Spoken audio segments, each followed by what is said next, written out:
Voici tes ennemis s'agitent. Ceux qui te haïssent lèvent la tête. Ils forment contre ton peuple des projets pleins de ruses. Et ils te libèrent contre ceux qui te protègent.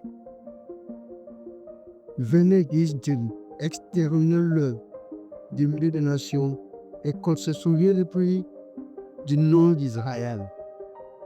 Voilà ce que disent ce que notre Dieu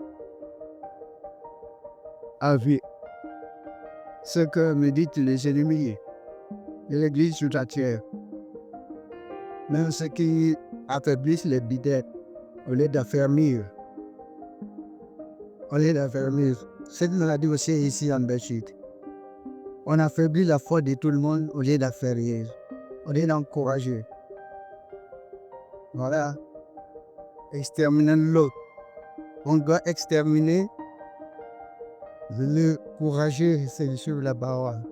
Mais malheureusement, et pourquoi ces écritures?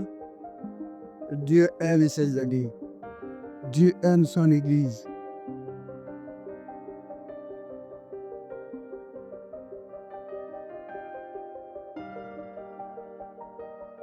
Jésus lui répondit, cela dit, depuis je vous le dis et je vous le déclare, vous verrez désormais le Fils de l'homme assis à droite de la puissance de Dieu, venant sur le niveau du ciel. Il y avait eu le Christ, c'est celui qui verront cela. Il sera toujours au-dessus de tout le monde et le chef. Il viendra pour soutenir ses habits. Il sera assis à la droite du Très-Haut. Maintenant, si vous voyez, venez. Voilà ce qui va se réaliser dans les jours à venir. Je ne sais pas que vous verrez Jésus descendre sur les liens, mais alors, je ne sais pas si il est déjà là. Le pasteur va disait qu'hésite. J'ai toujours enseigné qu'on puisse m'appeler Dieu, l'esprit passe de Dieu. J'ai toujours dit cela. Et j'ai toujours vous demandé de m'appeler Dieu, soit de m'appeler le Saint-Esprit. Voilà ce que disent les méchants vis-à-vis de notre Église. Nous avons une bonne Église. Une Église de bénédiction.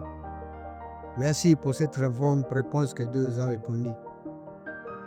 Je n'ai pas cherché les Écritures. J'en ai cherché les Écritures. Il y a beaucoup à la Bible. Mais ce que Dieu a toujours donné sur les champs, c'est son entretien. Quand vous avez l'entretien de Dieu sur place devant vous, soyez toujours dans la joie. Parce que vous êtes comblés.